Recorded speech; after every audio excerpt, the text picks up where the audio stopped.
നിങ്ങളുമായി ഒന്ന് സംസാരിക്കാനാണ് ഞാൻ വന്നിരിക്കുന്നത്. ദൈനംദിന ജീവിതത്തിൽ ചില സന്ദർഭങ്ങളിൽ നമുക്ക് പറയേണ്ടതായി വരുന്ന ഒരു വാക്യമാണിത്.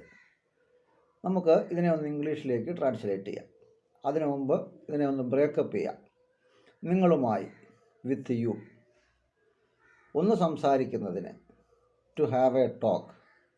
ഞാൻ വന്നിരിക്കുന്നത്, ഐ ഹാവ് കം. ഇനി നമുക്കൊന്ന് കമ്പൈൻ ചെയ്യാം.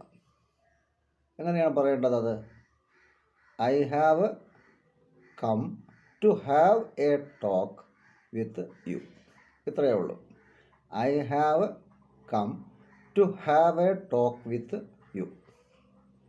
ഇത് പ്രസൻറ്റ് പെർഫെക്റ്റ് ടെൻസിലെ ഒരു വാക്യമാണ്. ഈ ടെൻസ് ഉപയോഗിക്കുന്നത് എപ്പോഴാണ്? When there is a connection between past action and present. അപ്പോൾ അവിടെ പാസ്റ്റും പ്രസൻറ്റ് ആക്ഷനും തമ്മിലുള്ള ഒരു ബന്ധം ഉണ്ടായിരിക്കും. പൂർണ്ണമായും കഴിഞ്ഞിട്ടില്ല, എന്നാൽ അവിടെ ഒരു പ്രസൻസ് ഉണ്ട് താനും. ഇത്തരം സന്ദർഭങ്ങളിലാണ് പ്രസൻറ്റ് പെർഫെക്റ്റ് ടെൻസ് ഉപയോഗിക്കുന്നത്. ക്ലിയർ ആയല്ലോ?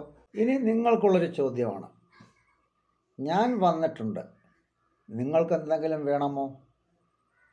ഇതൊന്ന് ഇംഗ്ലീഷിലേക്ക് ട്രാൻസ്ലേറ്റ് ചെയ്ത് കമൻറ്റ് ചെയ്യും.